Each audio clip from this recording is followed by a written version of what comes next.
గత 10 సంవత్సరాల కాలంలో గత పాలకులు బాసరా IIITని భ్రష్టు పట్టించారని, ఇకనైనా IIITపై దృష్టి సారించాలని ఎమ్మెల్యే పవార్ రామారావు పటేల్ జిల్లా ఇన్ఛార్జ్ మంత్రి సీతక్కకు సూచించారు. శుక్రవారం మంత్రి సీతక్క IIITలో అధికారులతో సమీక్షించిన సందర్భంగా మాట్లాడారు. అప్పటి ముఖ్యమంత్రి వైఎస్ రాజశేఖర రెడ్డి మూలంగానే IIIT ఏర్పాటైందని, ఆయన సేవలను ఇక్కడి ప్రాంతవాసులు ఎన్నటికీ మర్చిపోలేరన్నారు. IIIT అభివృద్ధికి 50 కోట్ల రూపాయల నిధులు ఇవ్వాలని కోరారు. విద్యార్థులకు మినీ స్టేడియం ఏర్పాటు చేయాల్సిందిగా సూచించారు. 9,000 మంది విద్యార్థులు ఉన్నారని, సౌకర్యాలు లేక ఇబ్బందులు పడుతున్నామన్నారు. రీడింగ్ బుక్ ఏర్పాటు చేయాలని కోరారు. IIITలో నెలకొన్న సమస్యలను పరిష్కరించేందుకు ప్రత్యేక దృష్టి సారిస్తామని జిల్లా ఇన్ఛార్జ్ మంత్రి సీతక్క తెలిపారు. ఈ సమావేశంలో కలెక్టర్తో పాటు IIIT అధికారులు పాల్గొన్నారు. ఇక్కడ ఒక జ్ఞాన సరస్వతి దేవాలయం ఉంది కాబట్టి ఆ దేవాలయం యొక్క ఇంపార్టెన్స్ గుర్తుపెట్టుకొని మరి ఈ యూనివర్సిటీ మనకు ప్రకటించడం జరిగింది. అది రాను రాను ఇంత పెద్దగా దాదాపు 9,000 స్టూడెంట్స్ ఇక్కడ ఎడ్యుకేషన్ లో మీరు అందరూ ఉన్నారు. కానీ గత కొంతకాలంగా అంటే చాలా సంవత్సరాలుగా చాలా రకరకాల సమస్యలు వస్తూ ఉన్నాయి.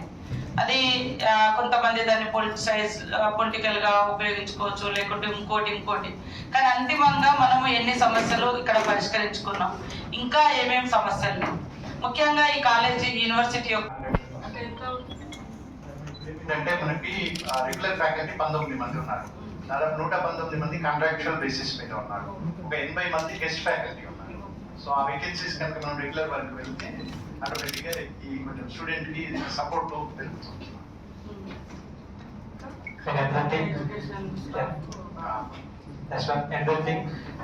Even students first year students కి పియూసీ కోర్స్ నుంచి ఈవెన్కి వచ్చిన తర్వాత ప్రతి సంవత్సరం ల్యాప్టాప్స్ ఇవ్వడం జరుగుతుంది.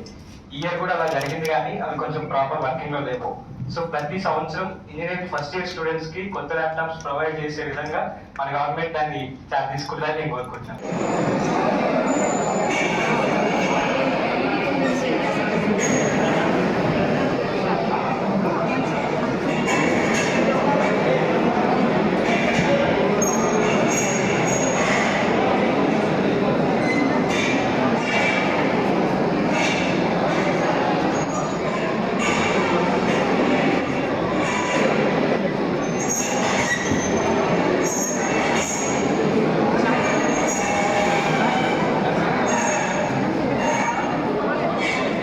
మరిన్ని అప్డేట్స్ కోసం మా ఛానల్ని సబ్స్క్రైబ్ చేయండి.